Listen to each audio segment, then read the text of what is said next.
L'argent des autres par Émile Gaboriau. Partie 5 du livre audio. Chapitre 23 de la première partie du roman. C'est aux clameurs furieuses d'une foule exaspérée que le lendemain, le dimanche, dès le matin, Madame Favoral et ses enfants s'éveillèrent, après quelques heures de ce sommeil de plomb qui suit les grandes catastrophes. Chacun d'eux, du fond de sa chambre, comprit que l'appartement venait d'être envahi. Aux coups violents frappés à la porte se mêlaient des trépignements sourds, des jurons d'hommes et des piailleries de femmes. Et au-dessus de ce tumulte confus et continu, des vociférations se détachaient. « Je vous dis qu'ils y sont ! Canailles, filous, voleurs ! Nous voulons entrer, nous entrerons ! Que la femme vienne alors, on veut la voir, on veut lui parler !» Par instants, un grand silence se faisait, et on distinguait la voix dolente de la servante. Mais presque aussitôt, les cris et les menaces recommençaient de plus belle. Près le premier, Maxence courut au salon, où ne tardèrent pas à le rejoindre sa mère et sa sœur, pâles, les traits bouffis par le sommeil et par les larmes. Madame Favoral tremblait si fort qu'elle ne pouvait venir à bout d'agrafer sa robe. « Entendez-vous » disait-elle d'une voix étranglée. Du salon, séparé de la salle à manger par une porte à 2 battants, il ne perdait pas une insulte. « Eh bien, dit froidement Gilberte, ne devions-nous pas nous y attendre ? Si Berthaud est venu seul, hier soir, c'est que seul, parmi les gens que dépouille notre père, il était prévenu. Voici les autres, maintenant. » Et se retournant vers son frère. « Il faut les voir, ajouta-t-elle, leur parler. » Mais Maxence ne bougea pas. « Aimes-tu mieux laisser enfoncer la porte ?» reprit Gilberte. « Ce ne sera pas long. » Il n'hésita plus. Rassemblant tout son courage, il s'élança dans la salle à manger. Le désordre y dépassait toutes les bornes. La table avait été repoussée dans un coin, les chaises étaient renversées. Ils étaient là, une trentaine, hommes et femmes, concierges, commerçants, petits bourgeois du quartier, la face enflammée, les yeux hors de la tête, qui gesticulaient, menaçant le plafond de leurs poings crispés. « Messieurs, commença Maxence. Mais des huées épouvantables couvrirent sa voix.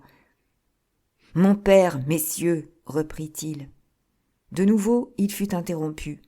Ils étaient devant lui 3 ou 4 qui prétendaient, avant tout, établir nettement la situation. Ils parlaient tous à la fois, chacun haussant la voix pour étouffer celle des autres, et néanmoins, à travers leurs explications confuses, on pouvait suivre les agissements du caissier du Crédit Mutuel. Ce n'était que par exception, autrefois, et après s'être bien fait prier, qu'il consentait à se charger des fonds qu'on lui proposait. Il n'acceptait que des sommes d'une certaine importance, jamais moins de 10 000 francs, et encore avait-il bien soin de dire que n'étant pas sorcier, il ne répondait de rien, qu'il pouvait se tromper comme un autre. Depuis la Commune, au contraire, il s'était ingénié à provoquer des dépôts. Sous le premier prétexte venu, il entrait chez les voisins, chez les fournisseurs, et après avoir gémi avec eux de la stagnation des affaires, des difficultés chaque jour plus grandes de gagner de l'argent, il finissait toujours par faire miroiter à leurs yeux les éblouissants bénéfices que donnent certains placements inconnus du public. Si ces manœuvres ne l'avaient pas dénoncé, c'est qu'à chacun il recommandait le secret, disant qu'à la moindre indiscrétion il serait assailli de demandes, et qu'il lui serait impossible de faire pour tous ce qu'il faisait pour un seul. Il prenait, d'ailleurs, tout ce qu'on lui offrait, même des sommes insignifiantes, affirmant avec une imperturbable assurance qu'il saurait les doubler ou les tripler avant peu, sans le moindre risque. La débâcle venue, les petits créanciers se montraient, comme toujours, les plus irrités et les plus intraitables. Moins on a d'argent, plus on y tient. Il se trouvait là une marchande de journaux, une vieille femme qui avait confié à M. Favoral tout ce qu'elle possédait au monde, l'épargne de sa vie entière, 500 francs. Désespérément cramponnée aux vêtements de Maxence, elle le conjurait de les lui rendre.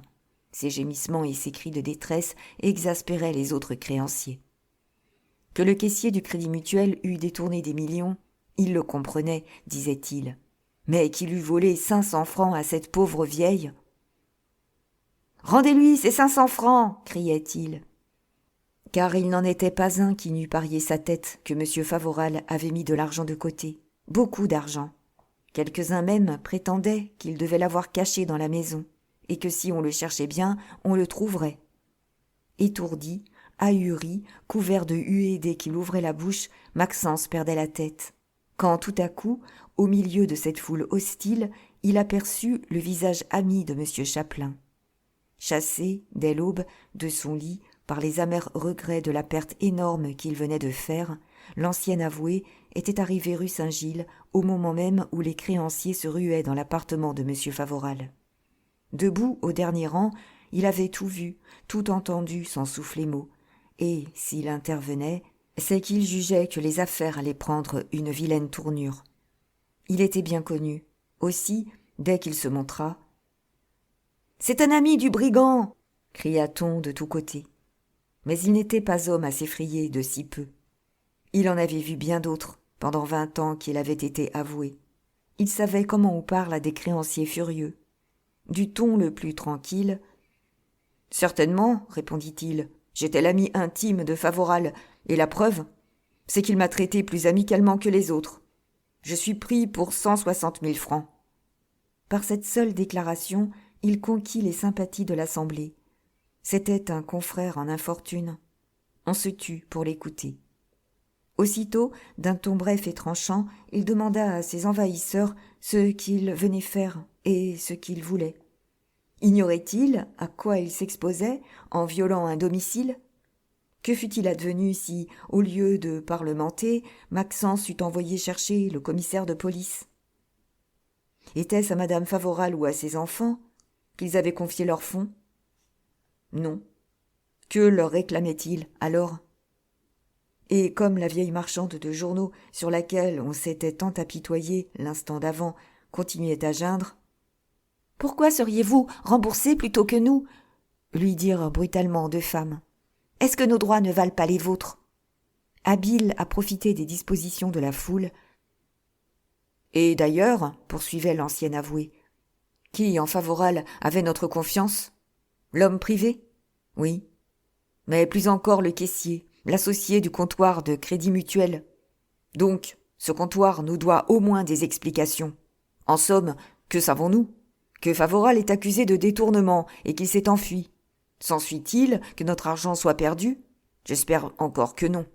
En l'état, que faire ? Prendre toutes les mesures conservatoires que suggère la prudence et attendre que la justice fasse son œuvre.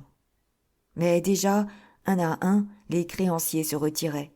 Et bientôt la servante, encore tout effarée, referma la porte sur le dernier d'entre eux. Alors Madame Favoral, Gilberte et Maxence entourèrent Monsieur Chapelain. « Ah, monsieur, comment vous remercier du service que vous venez de nous rendre ? Ne me remerciez pas, je n'ai fait que mon devoir, ce que tout honnête homme eût fait à ma place. »« C'est que je vous plains, ajouta-t-il, et de toute mon âme. » Il s'arrêta. La servante, tant bien que mal, réparait le désordre de la salle à manger, roulant la table au milieu de la pièce et relevant les chaises renversées. « Quel pillage !» grommelait-elle. « Des gens chez qui nous nous fournissons. Pire que des sauvages, impossible de les arrêter. »« Soyez tranquille, ma fille, » dit M. Chapelain. « Ils ne reviendront plus. » À l'attitude de Madame Favoral, on eût dit qu'elle allait tomber aux genoux de l'ancien avoué. « Ah, vous êtes bon, vous !» murmura-t-elle. « Il ne faudrait pas s'y fier, » répondit-il. « Vous n'en voulez pas trop à mon pauvre Vincent ?» De l'air d'un homme qui a pris son parti d'un désastre contre lequel il ne peut rien. « C'est à moi surtout que j'en veux, » dit-il d'un ton bourru. « Moi, un vieux vautour, m'être laissé prendre à un piège à pigeons. Je suis inexcusable. Mais on veut s'enrichir. Je n'ai pas su résister à la tentation. C'est bien fait. Et je dirais que c'est une bonne leçon, si elle ne me coûtait pas si cher. » « Tous les amis de mon père n'ont pas votre indulgence, monsieur, » dit Maxence. « Monsieur Desclavette, par exemple. Vous l'avez revu ? Hier soir, vers minuit, il venait nous demander d'obtenir de mon père, si nous le revoyions jamais, de le rembourser. C'est peut-être une idée. Quoi ? Bondit Gilberte. Vous aussi ? Vous pouvez croire que mon père s'est enfui avec des millions ? L'ancien avoué secouait la tête. Je ne crois rien. Favoral m'a si étrangement abusé, moi qui avais la prétention de connaître les hommes, que rien de lui, désormais, soit en bien, soit en mal, ne saurait me surprendre. Et cependant, poursuivit-il, je parierais qu'il s'est enfui les poches vides. Il s'était assis, et le coude sur le bras du fauteuil, le front dans la main, il réfléchissait. Tout à coup, il se dressa. « Mais à quoi bon ?» s'écria-t-il. « S'égarer en conjectures chimériques. Que savons-nous de Favoral ? Rien. Tout un côté de son existence nous échappe. Assurément, il est coupable, mais l'est-il autant que nous le pensons ? Comme nous le pensons ? Et surtout, l'est-il seul ? Les millions détournés sont-ils véritablement perdus, et serait-il impossible d'en retrouver la plus grosse part dans la poche de quelque complice ? Les hommes habiles ne s'exposent pas. « Voilà ce que je disais à ma mère et à ma sœur, monsieur, » interrompit Maxence. À force de tourner et de retourner dans mon esprit la scène d'hier soir, continua l'ancien avoué, il m'est venu des doutes étranges. Pour un homme à qui on a volé une douzaine de millions, le baron de Thaler était bien tranquille et bien maître de soi. Favoral m'a paru bien calme pour un caissier convaincu de détournement et de faux. Leur discussion dans le salon, dont il ne nous arrivait que des lambeaux à travers la porte, était-elle aussi violente, aussi sérieuse surtout, qu'elle nous a paru l'être ? En matière de fraude financière, tout est possible, surtout ce qui semble impossible. Responsable de l'argent volé, puisqu'il est le directeur du Crédit Mutuel, M. de Thaler n'eût-il pas dû tenir à garder le coupable, pour le montrer, pour le produire ? Eh bien, pas du tout. Il voulait que Favoral prît la fuite. Il lui apportait de l'argent pour fuir. Espérait-il étouffer l'affaire ? Évidemment non, puisque la justice était prévenue. Favoral, d'un autre côté, paraissait beaucoup plus irrité que surpris de l'événement. Sa stupeur n'a été manifeste qu'au moment où le commissaire de police s'est présenté. Alors, oui, il a perdu la tête. Il ne s'attendait pas à ce coup. Aussi, lui est-il échappé des propos étranges que je ne m'explique pas. M. Chapelain marchait comme au hasard dans le salon. Madame Favoral, Gilberte et Maxence l'écoutaient avec toute l'attention dont ils étaient capables. « C'est à s'y perdre, » poursuivait-il. « Un vieux routier comme moi, être joué ainsi. Évidemment, il y a là-dessous quelqu'une de ces combinaisons diaboliques que le temps même ne débrouille pas. Il faudrait voir, s'informer. » Brusquement, il s'arrêta devant Maxence. « Combien M. de Thaler apportait-il à votre père hier soir » 15 000 francs. Où sont-ils ? Dans la chambre de ma mère. Quand comptez-vous les reporter à M. de Thaler ? Demain. Pourquoi pas aujourd'hui ? C'est aujourd'hui dimanche. Les bureaux du Crédit Mutuel sont fermés. Après ce qui s'est passé, M. de Thaler doit être à son bureau. Si nous étions sages, voici ce que nous ferions. Madame Favoral prendrait ses 15 000 francs, je lui offrirais mon bras, et nous irions ensemble trouver M. de Thaler. « Le temps de m'habiller, monsieur, » répondit-elle, « et je suis à vous. » Elle se hâta de quitter le salon, mais, au moment où elle arrivait à sa chambre, son fils l'y rejoignit. « Je suis obligé de sortir, » lui dit-il, « et je ne serai probablement pas rentré pour déjeuner. » Elle le regardait d'un air de surprise douloureuse. « Quoi ?» fit-elle, « en un pareil moment ? On m'attend chez moi. »« Qui ?» Il ne répondit pas. « Une femme, » murmura-t-elle, « et pour cette femme, tu veux laisser ta sœur seule à la maison ? » « Il le faut, je te le promets. Et si tu savais ? » ?»« Mais je ne veux rien savoir. » Mais sa résolution était prise. Il s'éloigna. Quelques instants plus tard, Madame Favoral et M. Chapelain prenaient place dans un fiacre qu'ils avaient envoyé chercher et se faisaient conduire chez M. de Thaler. Restée seule, Gilberte n'avait plus qu'une préoccupation. Prévenir M. de Trégard, obtenir un mot de lui. Tout lui paraissait préférable à l'anxiété. Elle venait de commencer une lettre qu'elle comptait faire porter chez le comte de Villergré lorsqu'elle tressaillit à un brusque coup de sonnette. Presque aussitôt, la servante entra, lui disant « C'est un monsieur, mademoiselle, qui demande à vous parler. Un ami de monsieur, vous savez, monsieur Costeclare. » 24. D'un bond, toute frémissante, Gilberte se dressa sur ses pieds. « C'est trop d'audace !» s'écria-t-elle. Et elle se demandait s'il fallait lui faire refuser la porte ou l'attendre et le congédier elle-même. Une soudaine inspiration l'arrêta. « Que veut-il » pensa-t-elle. « Et qui l'amène ? Pourquoi ne pas le recevoir et essayer de surprendre ce qu'il sait ? Car il doit savoir la vérité, lui. » Il n'était plus temps de délibérer. Au-dessus de l'épaule de la servante s'allongeait, impudente et blême, la face de M. Costeclare. Quoiqu'il ne fût pas 9 heures encore, sa toilette matinale était d'une irréprochable correction. Il avait déjà subi le fer du coiffeur, et pas un de ses cheveux, ramenés en avant sur son front déprimé, ne dépassait l'autre. Il portait un de ces pantalons ridicules qui s'évasent à partir du genou. Sous son léger pardessus de couleur claire se croisait une jaquette à revers de velours ornée d'une rose à la boutonnière. Cependant, il demeurait immobile sur le seuil de la porte, grimaçant un sourire et balbutiant de ces phrases qu'on n'achève jamais. Réellement, il était ébloui du désordre de la toilette de la jeune fille, désordre qu'elle n'avait pas eu le temps de réparer depuis que les clameurs des créanciers l'avaient arrachée de son lit.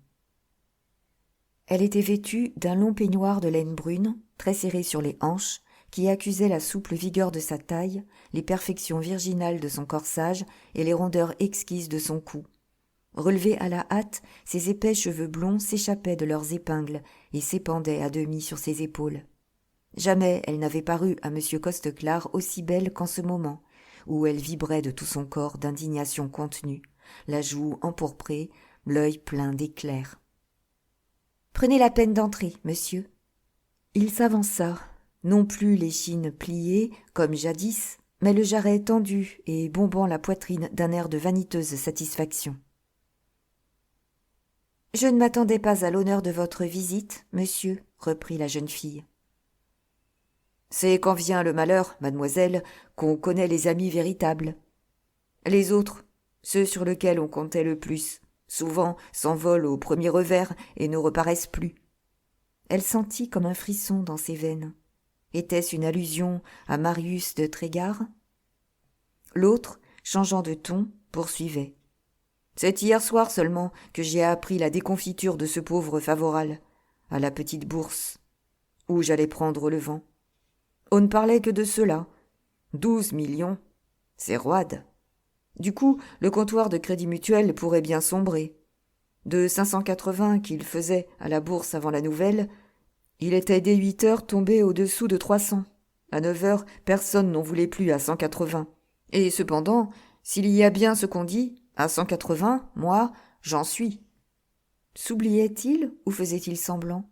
« Mais, excusez-moi, mademoiselle, reprit-il, ce n'est certes pas là ce que je suis venu vous dire. »« Ah ? » ?»« Je venais vous demander des nouvelles de ce pauvre Favoral. »« Nous n'en avons pas, monsieur. »« Alors, c'est bien vrai ?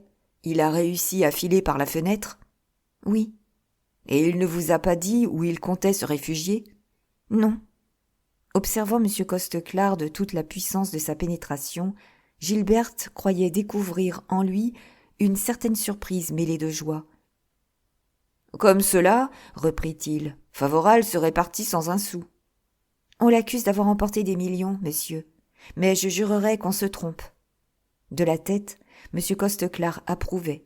« Je suis de votre avis, déclara-t-il, à moins que... » Gilberte allait-elle donc apprendre quelque chose ? Elle l'espéra, et, faisant effort pour conserver son sang-froid, « Que voulez-vous dire ?» interrogea-t-elle. Il la regarda, sourit, et se laissant tomber sur un fauteuil, le buste renversé, la tête contre le dossier. « Ce n'est pas encore là le but de ma visite. Voilà Favoral à la mer, n'en parlons plus. Qu'il ait ou non le sac, vous ne le reverrez jamais. C'est fini, il est mort. Donc, causons des vivants, de vous. Qu'allez-vous devenir ? Je ne m'explique pas votre question, monsieur. Elle est limpide, cependant. Je me demande comment vous allez vivre, votre mère et vous. La Providence ne nous abandonnera pas. Monsieur Costeclare avait croisé les jambes et, du bout de sa canne, négligemment, il fouettait sa botte, d'un vernis immaculé. Très jolie, la Providence, ricana-t-il. Au boulevard, dans un drame, avec Trébolo à l'orchestre. Je vois ça d'ici. Dans la vie réelle, malheureusement, celle que nous vivons, vous et moi, ce n'est pas avec des mots qu'on paye le boulanger et la fruitière, qu'on solde ces canailles de propriétaires, qu'on s'achète des robes et des souliers. Elle ne répondit pas.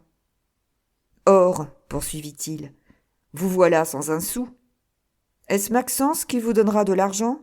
Pauvre garçon. Où le prendrait-il, lui qui n'en a même pas assez pour sa maîtresse ? Donc, qu'allez-vous faire ? Je travaillerai, monsieur. Je me ferai servante, s'il le faut. Il resta 2 secondes interloqué, mais, reprenant son aplomb, « Vous n'en seriez pas là, reprit-il d'une voix câline, si vous ne m'aviez pas repoussé, quand je voulais être votre mari. Mais vous ne pouviez pas me voir en peinture. Et cependant, parole d'honneur, je vous aimais, pour tout de bon. C'est que je m'y connais en femme, et je voyais bien quel effet vous feriez si vous étiez habillé, coiffé, paré et étendu dans un 8 ressorts hautbois. » Plus fort que la volonté, le dégoût montait aux lèvres de la jeune fille. « Ah, monsieur !» fit-elle. Il se méprit. « Vous regrettez tout cela, continua-t-il. Je le vois bien. Autrefois, vous n'auriez jamais consenti à me recevoir comme cela, seul avec vous. Ce qui prouve qu'il ne faut pas faire sa tête, ma chère enfant. » Lui, Costeclare, il l'appelait. Il osait l'appeler « ma chère enfant ». « Eh bien, moi, reprit-il, tel que j'étais, tel que je suis. Dame, il ne serait peut-être plus question de mariage entre nous, mais là, franchement, que vous importerait si les conditions étaient les mêmes, et si vous aviez néanmoins maison montée, voiture, domestique, chevaux. » Jusqu'à ce moment, elle n'avait pas compris. Se dressant de toute sa hauteur, « Sortez !» commanda-t-elle. C'est ce qu'il ne semblait nullement disposé à faire, et même, plus blême que de coutume, l'œil injecté, la lèvre tremblante, et souriant d'un étrange sourire, il s'avançait vers Gilberte. « Comment ? Vous êtes dans le malheur ? Je viens bénévolement vous offrir mes services, et c'est ainsi que vous me recevez ? Vous préférez travailler ? Soit, allez-y gaiement, piquez vos jolis doigts, ma charmante, et rougissez vos beaux yeux. J'aurai ma revanche. La fatigue et la misère, le froid, l'hiver, la faim en toute saison. Vous parleront de ce bon Costeclare qui vous adore, comme un grand toqué qu'il est, qui est un homme sérieux, qui a de l'argent, beaucoup d'argent.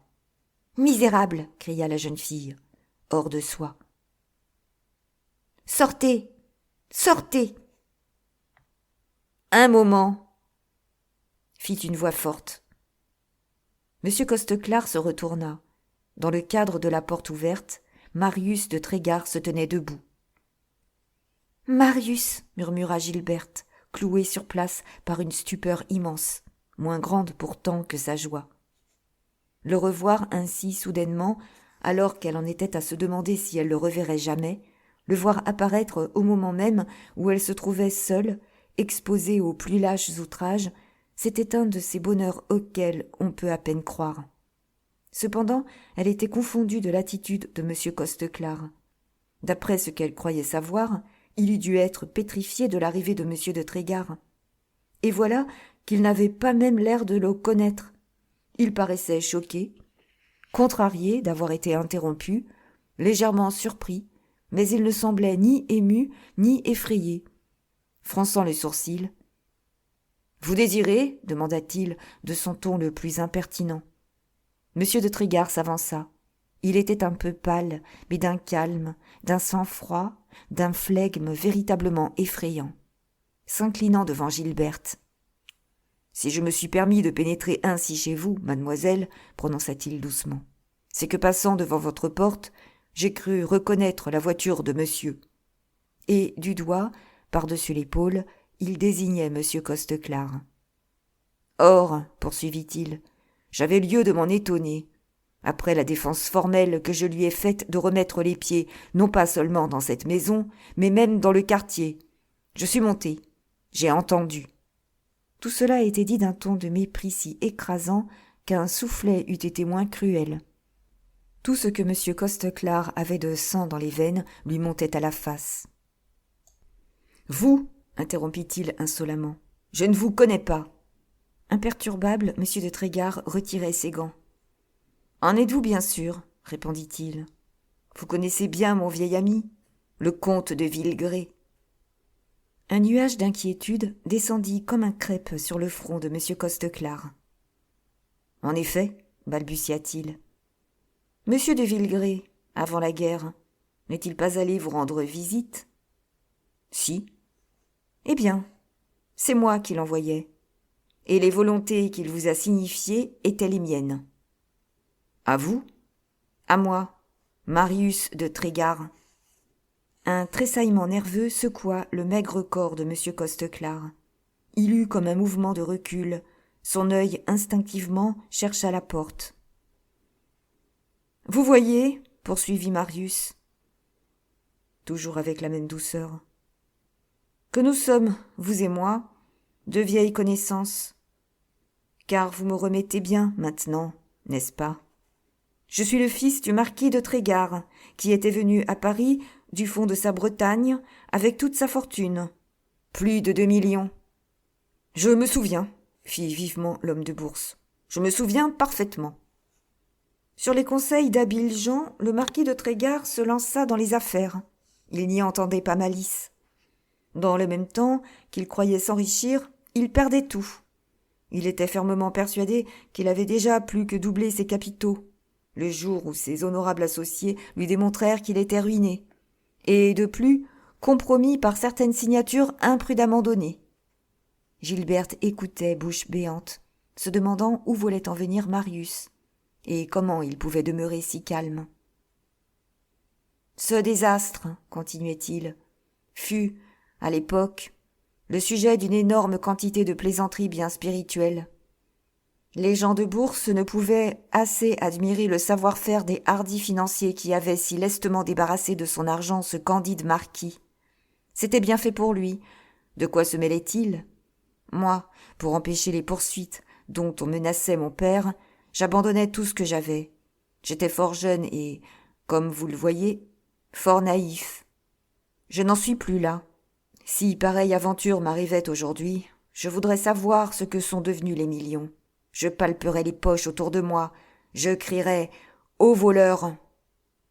À chaque mot, pour ainsi dire, le malaise de M. Costeclare devenait plus manifeste.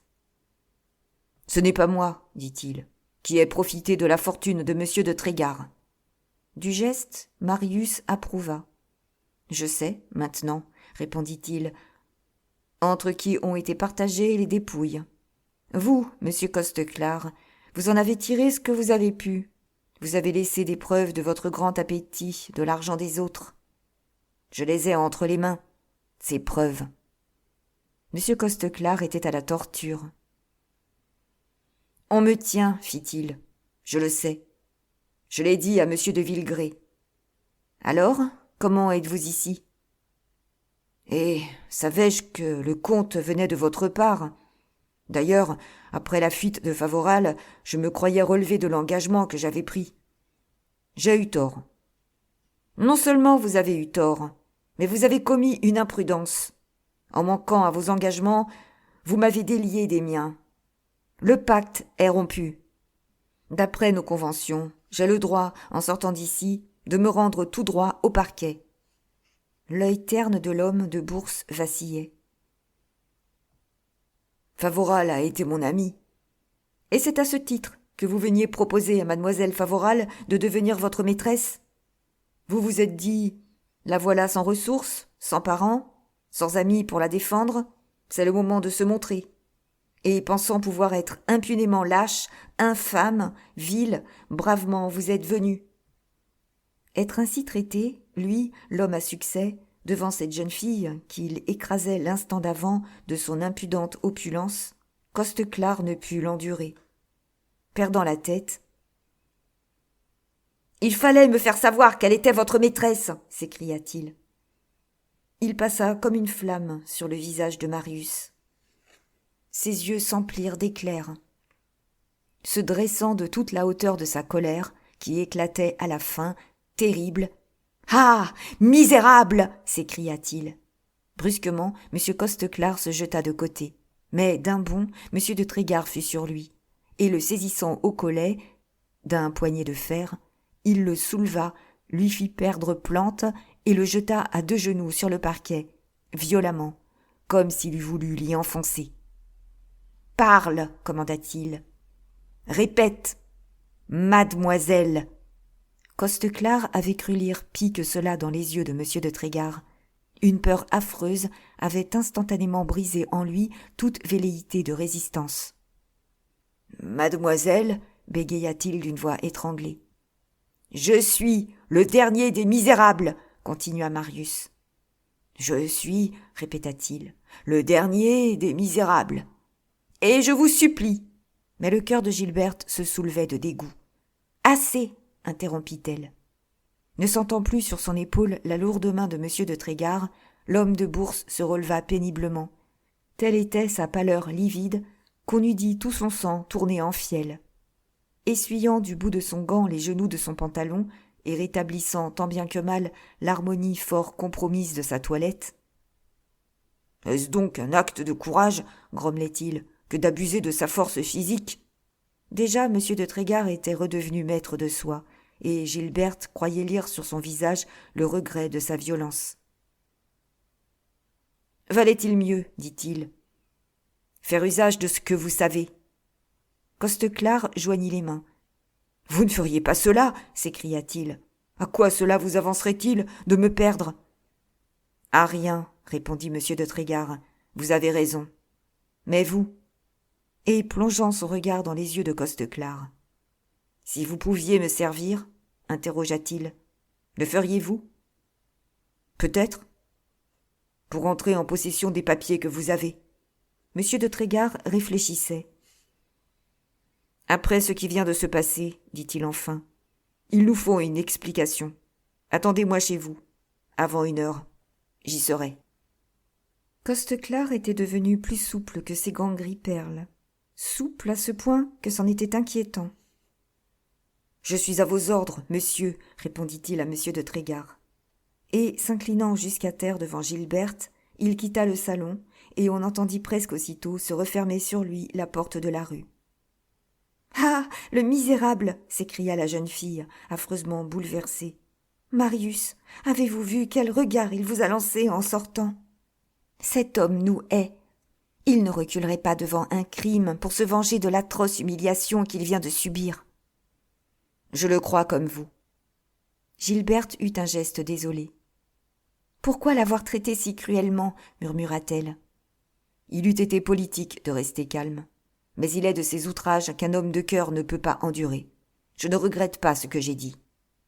Un long silence suivit, et ils restaient debout en face l'un de l'autre, oppressés, émus, détournant les yeux. Gilberte s'apercevait du désordre de sa toilette, et elle en avait honte. M. de Trégard s'étonnait maintenant de la hardiesse qu'il avait eue de pénétrer ainsi dans cette maison. « Vous savez quel malheur nous frappe ?» reprit enfin la jeune fille. « Je l'ai appris ce matin par le journal. »« Quoi ? Les journaux savent déjà ?»« Tout. »« Et notre nom y est imprimé ?»« Oui. »« Quelle honte !» fit-elle. « Sur le premier moment, continuait M. de Trégard, je ne pouvais y croire. Je me suis hâté d'accourir, et le premier boutiquier des environs que j'ai questionné ne m'a que trop prouvé que le journal disait vrai. Dès lors, je n'ai plus eu qu'un désir, vous parler, et je suis arrivé rue Saint-Gilles poussé par l'espérance de vous apercevoir. En reconnaissant à votre porte l'équipage de M. Costeclare, j'ai eu comme un pressentiment. Je suis entré chez le concierge et je demandai votre mère ou votre frère. On m'a répondu que Maxence était sorti depuis un moment déjà, et que Madame Favoral venait de sortir en voiture avec M. Chapelain. À l'idée que vous étiez seul avec M. Costeclare, je n'ai pas hésité. Je me suis lancé dans l'escalier. La porte de votre appartement n'étant pas fermée, je n'ai pas eu besoin de sonner, et votre domestique m'a laissé entrer sans seulement me demander ce que je voulais. » Non sans effort, Gilberte maîtrisait les sanglots qui gonflaient sa poitrine. « Je n'espérais plus vous revoir, » balbutia-t-elle. « Et vous trouverez là, sur la table, la lettre que je venais de commencer pour vous, lorsque M. Costeclare m'a interrompu. » Vivement, M. de Trégard s'en empara. 2 lignes seulement étaient écrites. Il lut. « Je vous rends votre parole, Marius. Désormais, vous êtes libre. » Devenu plus blanc qu'un linge, « Vous me rendiez ma parole ?» s'écria-t-il. « Vous ? N'est-ce pas mon devoir ? » « Gilberte !» « Ah, s'il ne se fût agi que de notre fortune, loin de la regretter, je me serais peut-être réjoui de la perdre. Je connais votre cœur. Je me serais dit que la pauvreté nous rapprochait. Mais c'est l'honneur qui est perdu, Marius. L'honneur, la fierté de soi, le droit de marcher le front haut. Le nom que je porte est à jamais flétri. Que mon père soit repris, ou qu'il échappe à toutes les recherches, il n'en sera pas moins traduit en cour d'assises, jugé en condamné à une peine infamante pour détournement et pour faux. » Si M. de Trégard la laissait poursuivre, c'est qu'il sentait toutes ces idées tourbillonner dans son cerveau. C'est qu'elle était si belle ainsi, éplorée et les cheveux à demi épars. C'est qu'il se dégageait d'elle un charme si puissant qu'il était comme pris de vertige. « Pouvez-vous, disait-elle, prendre pour femme la fille d'un homme déshonoré ? Non, n'est-ce pas ? Reprenez donc votre parole. Ne m'en veuillez pas d'avoir un instant détourné votre vie de son but. Pardonnez-moi le chagrin dont je vous suis le sujet. Oubliez-moi. » Elle suffoquait. « Ah ! Vous ne m'avez jamais aimé, » s'écria Marius. « Il vous serait donc aisé de m'oublier ? Hélas ! Si le malheur me frappait, vous me reprendriez votre parole ? Vous cesseriez de m'aimer ? » Elle osa lui prendre les mains, et les pressant entre les siennes. « Cesser de vous aimer ne dépend plus de ma volonté, » murmura-t-elle avec des frémissements de lèvres. « Pauvre, abandonné de tous, méprisé, déshonoré, criminel, je vous aimerai de même, encore, toujours. » D'un mouvement éperdu, Marius lui jeta le bras autour de la taille et l'attira à lui, l'étreignant contre sa poitrine et dévorant de baisers ses cheveux blonds enflammés. « Eh bien, c'est ainsi que je t'aime, » s'écria-t-il, « et de toute mon âme, et de toute ma chair, uniquement, pour la vie. Que m'importe ta famille ? Est-ce que je la connais ? Ton père, est-ce qu'il existe ? Ton nom, c'est le mien, le nom sans tache des Trégard. Tu es ma femme, tu es à moi, tu es moi. » Elle se débattait faiblement, un engourdissement presque invincible l'envahissait. Elle sentait sa raison se troubler, son énergie se dissoudre, ses yeux se voiler, l'air manquer à sa poitrine haletante. Un grand effort de volonté la remit sur pied. Elle se dégagea doucement. Moins forte contre la joie que contre la douleur, elle s'affaissa sur un fauteuil. « Pardonnez-moi, » balbutiait-elle. « Pardonnez-moi d'avoir douté de vous. » Monsieur de Trégard n'était guère moins bouleversé que Gilberte, mais il était homme et les ressorts de son énergie avaient une trempe supérieure.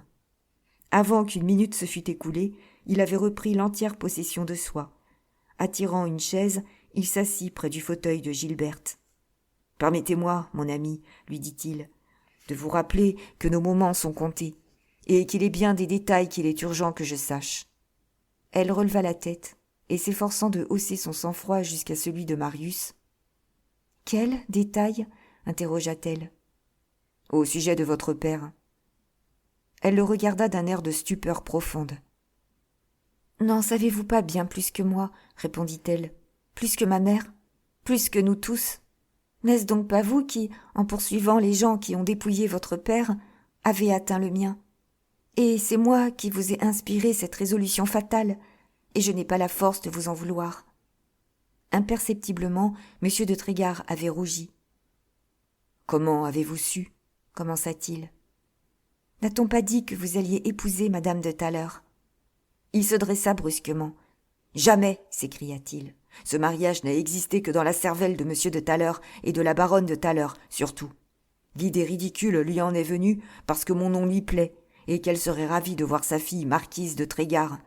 Jamais elle ne m'en a ouvert la bouche, mais elle en a parlé de tous côtés, juste assez secrètement pour donner matière à un bon cancan de salon. Elle a été jusqu'à confier à plusieurs personnes de mes relations le chiffre de la dot, pensant ainsi m'encourager. Je vous avais mis en garde contre cette fausse nouvelle par l'intermédiaire de Gismondo. Peut-être, sans se l'avouer, Gilberte n'était-elle pas fâchée de l'explication, non plus que de la véhémence de Marius. Gismondo m'a délivré de cruelles anxiétés, répondit-elle, mais j'avais tout d'abord soupçonné la vérité. Cependant, je n'avais vu, dans ses projets de mariage, qu'un moyen de vous avancer dans l'intimité de M. de Thaler sans éveiller ses défiances. M. de Trégard n'était pas homme à nier un fait vrai. Peut-être, en effet, dit-il, n'ai-je pas été étranger au désastre de M. Favoral. Et quand je m'exprime ainsi, je veux dire qu'il se peut que je l'aie avancé de quelques mois, de quelques jours seulement, peut-être. Car il était inévitable, fatal. Quoi qu'il en soit, si j'avais pu me douter de ce qui en était, je me serais abstenu, Gilberte, je vous le jure. J'aurais renoncé à mes desseins plutôt que de m'exposer à atteindre votre père. Il n'y a pas à revenir sur ce qui a été fait. Mais si on ne peut pas réparer complètement le mal, on peut l'atténuer, peut-être. Gilberte tressaillit. « Grand Dieu !» s'écria-t-elle. « Croiriez-vous donc à l'innocence de mon père ?» Mieux que personne, Gilberte eût dû être convaincue de la culpabilité de M. Favoral. Ne l'avait-elle pas vu, humilié et tremblant devant le baron de Thaler? Ne l'avait-elle pas entendu reconnaître, en quelque sorte, l'exactitude de l'accusation qui pesait sur lui? Mais ce n'est pas à 20 ans qu'on s'incline sans révolte sous la brutalité du fait. Entrevoyant une lueur d'espoir, elle s'y était précipitée. Et quand, au silence de M. de Trégard, elle comprit combien elle s'était méprise, baissant la tête. « C'est de la folie, » murmura-t-elle, « et je ne le sens que trop. Mais le cœur est plus fort que la raison. Il est si cruel d'en être réduit à mépriser son père. J'aurais tant besoin, pour moi plus encore que pour les autres, de l'excuser, de le justifier. » Elle essuya ses larmes, et d'une voix plus ferme. « Ce qui arrive est si invraisemblable, » poursuivit-elle, « si incompréhensible. Depuis hier soir, nous nous perdons en conjectures vaines. Mais toujours, nous en arrivons à cette conclusion que mon père doit être victime de quelque ténébreuse intrigue. »« C'est aussi mon opinion, » s'écria Marius, lui prenant doucement la main. « Laissez-moi tout vous dire, et chercher avec vous une issue, s'il en est une, à cette affreuse situation. Il court, sur M. Favoral, des bruits étranges.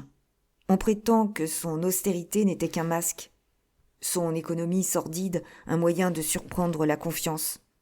On affirme que réellement il s'abandonnait à toutes sortes de désordres, qu'il avait quelque part, dans Paris, un ménage où il prodiguait l'argent dont il se montrait si avare ici. Est-ce vrai ? Je crois qu'on dit vrai, répondit-elle. Le commissaire de police nous l'a affirmé. Il a trouvé parmi les papiers de mon père les factures acquittées d'une certaine quantité d'objets coûteux qui ne pouvaient être destinés qu'à une femme. Et sait-on quelle est cette femme ? Non. Quelle qu'elle soit, j'admets qu'elle a dû coûter à M. Favoral des sommes considérables. Mais lui a-t-elle coûté 12 millions ? Voilà précisément la remarque que faisait M. Chaplin. Et ce sera celle de tout homme sensé. Je sais bien que ce n'est pas de l'argent liquide que l'on détourne et que, le plus souvent, pour avoir 10 000 francs, il faut en prendre 30 000. Je sais bien que pour cacher pendant des années un déficit considérable, il faut le creuser chaque jour davantage, qu'il faut recourir à des manœuvres de fonds, à des ventes, à des achats, à des virements qui ruinent. Mais d'un autre côté, M. Favoral gagnait de l'argent, beaucoup d'argent. Il a été riche. On lui croyait des millions. Est-ce que, sans cela, Costeclare eût jamais demandé votre main ? M. Chaplin prétend qu'à une certaine époque, mon père possédait au moins 50 000 livres de rente. Il en est sûr ? Il le dit. C'est à s'y perdre. Pendant plus de 2 minutes, M. de Trégard demeura pensif, remuant dans son esprit toutes les éventualités imaginables. Puis, Mais qu'importe, reprit-il. Quand j'ai appris, ce matin, le chiffre du déficit, des doutes aussitôt me sont venus. Et c'est pour cela, mon ami, que je tenais tant à vous voir, à vous parler. Il me faudrait savoir exactement ce qui s'est passé ici hier soir. » Rapidement, mais sans omettre un détail utile, Gilberte raconta les scènes de la veille, la soudaine arrivée de M. de Thaler, la survenue du commissaire de police, l'évasion de M. Favoral, grâce à la présence d'esprit de Maxence. Toutes les paroles de son père lui étaient restées dans la mémoire, et c'est presque littéralement qu'elle répétait ses discours étranges à ses amis indignés, et ses propos incohérents au moment de fuir, alors que, tout en s'accusant, il disait qu'il n'était pas coupable comme on croyait, qu'il ne l'était pas seul en tout cas, et qu'il était sacrifié. Lorsqu'elle eut achevé, « Voilà bien ce que je pensais, » dit M. de Trégard. « Quoi » ? M. Favoral a accepté un rôle dans quelqu'une de ces terribles comédies financières qui ruinent un millier de pauvres dupes au profit de 2 ou 3 habiles gredins. Votre père voulait être riche. Il lui fallait de l'argent pour alimenter ses désordres. Il a été tenté. On lui a montré les bénéfices immenses, les risques nuls. Il s'est laissé séduire. Il a cessé d'être honnête homme. Mais tandis qu'il se croyait un des directeurs du spectacle appelé à partager la recette, il n'était qu'un comparse à appointement fixe. Le moment du dénouement venu, ses soi-disant associés ont disparu par une trappe avec la caisse, et il reste seul en face du public qui redemande l'argent. Marius et Gilberte avaient repris toutes les apparences du sang-froid. Jamais, à les voir assis l'un près de l'autre, on eût soupçonné l'étrangeté de leur situation. Eux-mêmes l'oubliaient. « S'il en est ainsi, reprit la jeune fille, comment mon père s'est-il tu ? » Que devait-il dire ? Nommer les complices ? Et s'il n'avait pas de preuves à donner de leur complicité ? Il était le caissier du comptoir de Crédit Mutuel, c'est à sa caisse que les millions manquent. Les conjectures de Gilberte avaient bien devancé cette phrase. « Alors, fit-elle, de même que M. Chaplin, vous croyez que M. le baron de Thaler... »« Ah, M. Chaplin croit... » que le directeur du Crédit Mutuel connaissait les détournements. Et qu'il en a profité.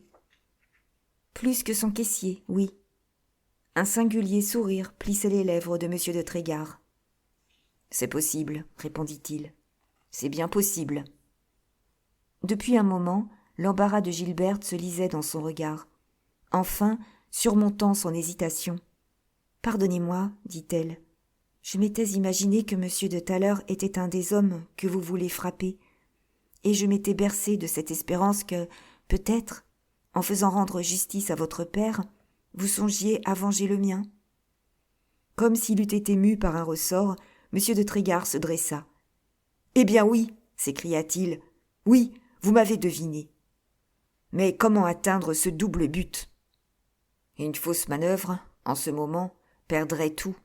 Ah, si je savais la véritable situation de votre père, si je pouvais le voir, lui parler, d'un mot, il mettrait peut-être entre mes mains une arme sûre, l'arme que je n'ai pu trouver encore. » La jeune fille eut un geste désolé. « Malheureusement, répondit-elle, nous sommes sans nouvelles de mon père, et il n'a même pas voulu nous dire où il comptait se réfugier. Mais il vous écrira peut-être, et d'ailleurs, on pourrait le chercher, avec précaution, de façon à ne pas donner l'éveil à la police. Si votre frère, si Maxence voulait me seconder... » Hélas, je crains que Maxence n'ait d'autres soucis. Il a voulu sortir, ce matin. Absolument, malgré ma mère. Mais Marius l'arrêta, et de l'accent d'un homme qui en sait bien plus qu'il n'en veut dire. « Ne calomniez pas Maxence, fit-il. Peut-être est-ce par lui que nous viendra le secours dont nous avons besoin. » 11 heures sonnaient. Gilberte tressaillit. « Et ma mère » s'écria-t-elle. « Ma mère qui va rentrer ?» M. de Trégard eût pu l'attendre. Il n'avait plus à se cacher désormais. Et cependant, après en avoir délibéré avec la jeune fille, il fut décidé qu'il allait se retirer et qu'il enverrait M. de Vilgré exposer ses intentions. Il se retira donc. Et il était temps, car moins de 5 minutes plus tard, Madame Favoral et M. Chaplin reparaissaient. L'ancien avoué était furieux, et c'est avec un mouvement de rage qu'il lança sur la table les billets de banque dont il s'était chargé. « Pour les rendre à monsieur de Thaler, il eût fallu arriver jusqu'à lui, s'écria-t-il.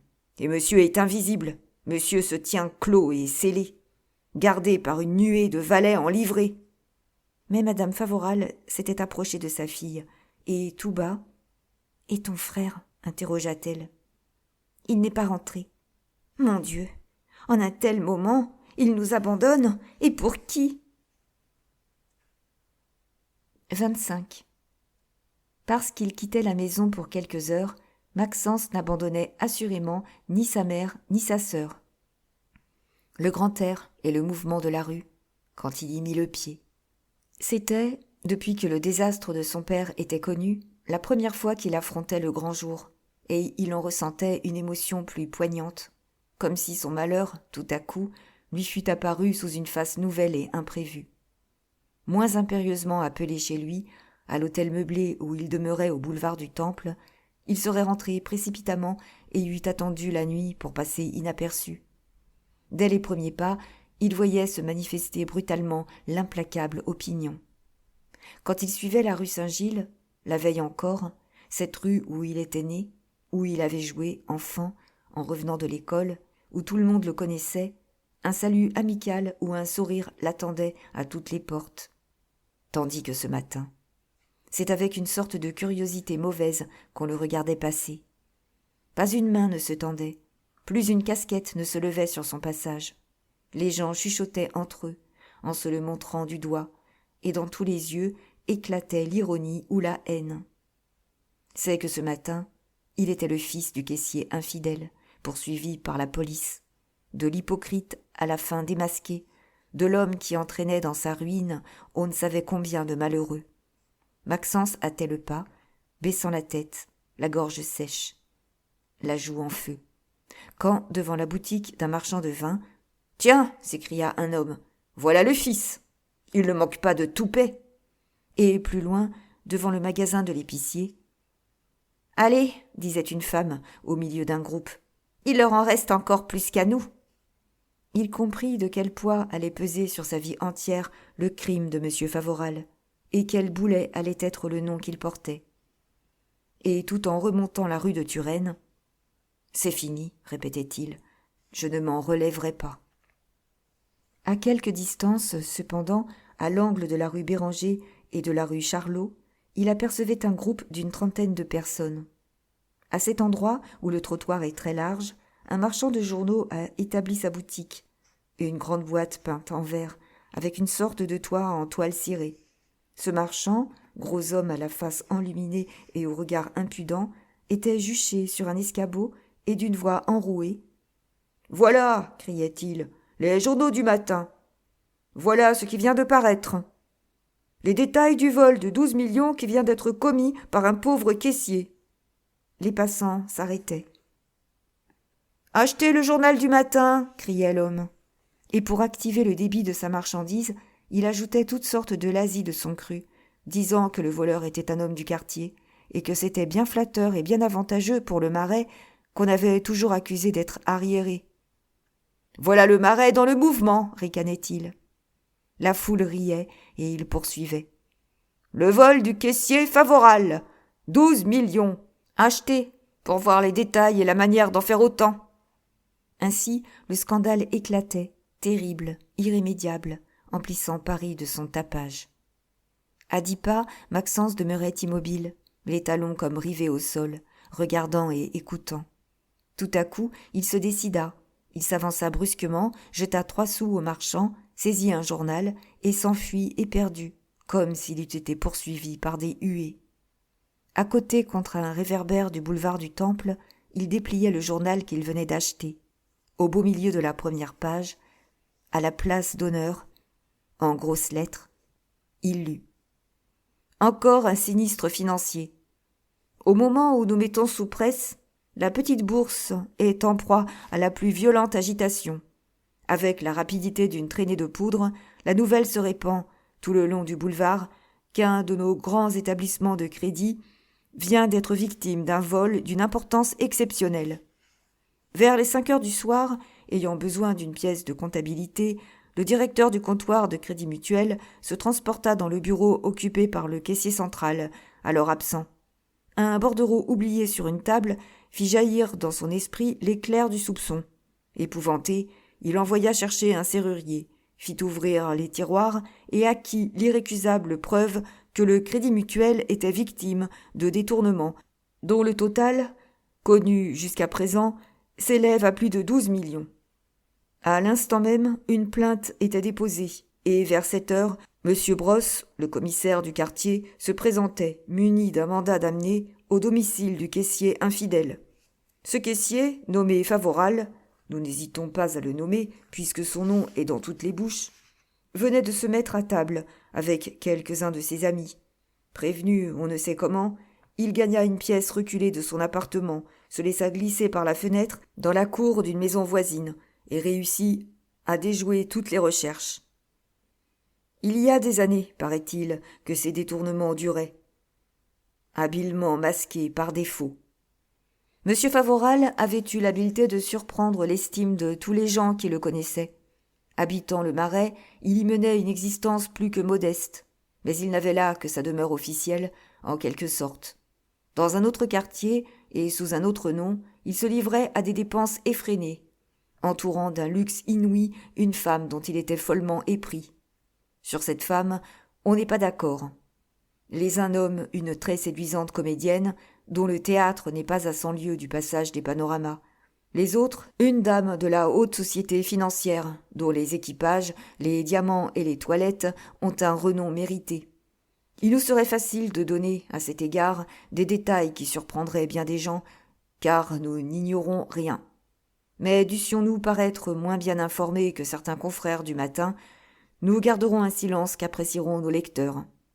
À d'autres le triste bonheur d'ajouter par une indiscrétion prématurée à la douleur d'une famille cruellement éprouvée, car M. Favoral laisse au désespoir une femme et 2 enfants, un fils de 25 ans, employé d'un chemin de fer, et une fille de 20 ans, d'une beauté remarquable, et qui a failli, il y a quelques mois, épouser M. C. Allons, messieurs les caissiers, à qui le tour ? Des larmes de rage obscurcissaient les yeux de Maxence pendant qu'il achevait les dernières lignes de ce terrible article. « C'est le comble !» répétait Maxence d'une voix sourde. Et cependant, il était peut-être plus surpris encore qu'indigné. Ce journal venait de lui en apprendre plus que n'en savaient les intimes amis de son père, plus qu'il n'en savait lui-même. D'où tenait-il ces renseignements ? Maxence avait trop de respect de la chose imprimée pour douter, et c'est avec une véritable angoisse qu'il se demandait quels pouvaient être ces autres détails que l'auteur de l'article déclarait connaître et ne vouloir pas livrer encore à la publicité. S'il eût suivi son inspiration, il eût couru au bureau du journal, persuadé qu'on y saurait lui dire en quel quartier de Paris M. Favoral menait son existence de plaisir et de luxe, sous quel nom, et quelle était réellement cette femme dont il était follement épris. Mais il arrivait à son hôtel, l'hôtel des Folies, installé dans l'arrière-corps de logis d'une grande vieille maison, sans façade sur le boulevard, sans rien qui trahisse son existence, qu'une lanterne au-dessus d'une porte étroite et basse, entre un café et le magasin d'un confiseur. C'était un de ces hôtels comme on en compte à Paris un bon nombre, quelque peu mystérieux et suspects, mal tenus, dont les bénéfices restaient, pour les naïfs, un insoluble problème. Un des agréments de l'hôtel des Folies, un avantage inestimable, était une autre sortie sur la rue Béranger. Lorsque Maxence entra dans le bureau de l'hôtel, une petite pièce obscure et malpropre, les gérants, monsieur et madame Fortin, terminaient leur déjeuner par une immense jatte de café au lait de couleur louche, que partageait avec eux un énorme charroux. « Ah, voilà monsieur Favoral !» s'écrièrent-ils. À leur accent, on ne pouvait se méprendre. Ils savaient la catastrophe, et le journal déplié sur la table disait comment ils l'avaient apprise. « On est venu vous demander hier soir, » reprit la Fortin, une grosse femme aux traits empâtés par la graisse et au nez toujours barbouillé de tabac, dont la voix mielleuse faisait paraître plus terrible le regard d'oiseau de proie. « Qui » ? Un homme d'une 50aine d'années, un grand sec avec une longue redingote qui lui tombait sur les talons. Maxence tressaillit. À ce portrait, il s'imaginait reconnaître son père. Et cependant, était-il admissible qu'après ce qui était arrivé, se sachant traqué par la police, il osât se montrer sur le boulevard du Temple, où tout le monde le connaissait, à 2 pas du café turc, dont il était un des plus anciens habitués? « À quelle heure s'est-il présenté ?» demanda-t-il.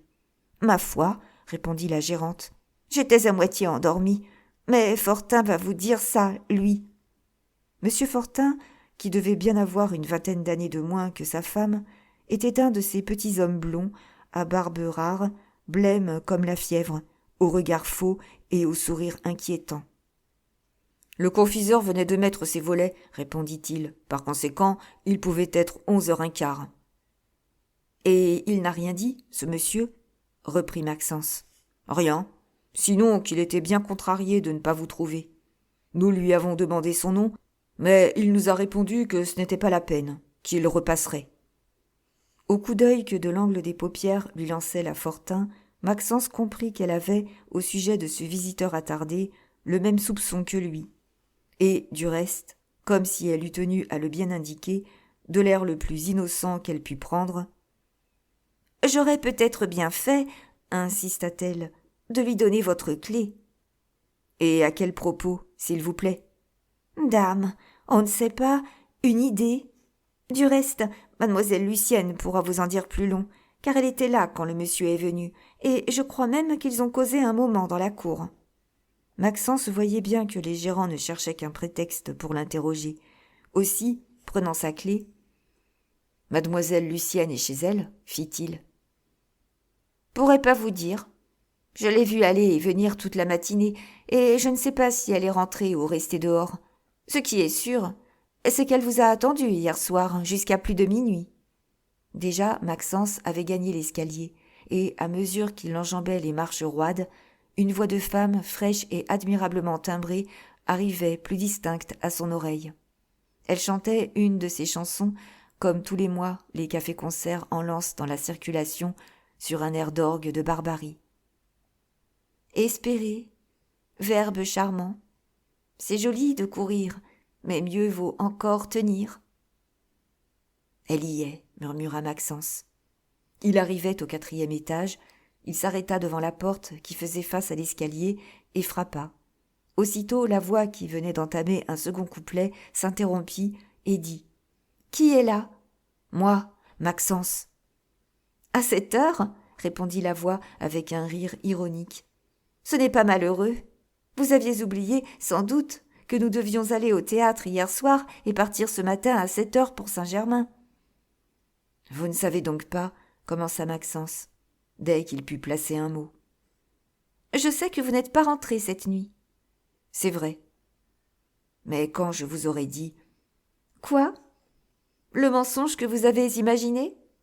Je vous en dispense. »« Lucienne, je vous en prie, ouvrez-moi. »« Impossible, je suis en train de m'habiller. »« Lucienne. »« Rentrez chez vous. »« Sitôt prête, je vous y rejoins. » Et, pour couper court à ses explications à travers la porte, elle reprit sa chanson.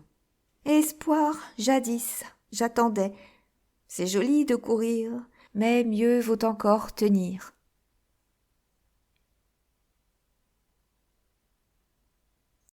Merci pour votre écoute jusqu'à présent.